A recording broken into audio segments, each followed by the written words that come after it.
تقوس الركبة في الأطفال. كلنا لما بنتولد رجلنا بتبقى مقوسة شوية، وبتتعدل بالتدريج لحد سن 3 سنين، وبنسامح في سنة كمان يبقى 4 سنين.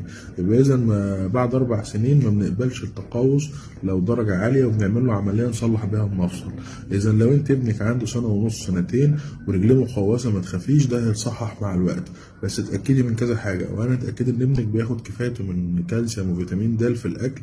فيتامين د في الأكل موجود في حاجات كتير قوي، أشهرها صفار البيض، والكالسيوم موجود في الحاجات اللي أنت عارفاها زي اللبن على سبيل المثال.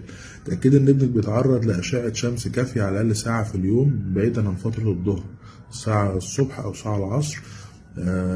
آخر حاجة اتأكدي إنك تعملوا تحاليل دورية كل 6 شهور، خصوصا لو في تحاليل منهم طلع فيه مشكلة يبقى لازم نتابع كل 6 شهور بتحاليل. 3 تحاليل كالسيوم وفيتامين د والكلاين فوسفاتيز، ده بيقيس نسبة نشاط العظام أو قوة بناء العظام. التحاليل دي بنعملها عشان نستبعد وجود لين العظام.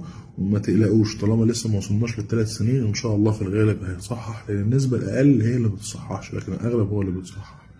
السلام عليكم.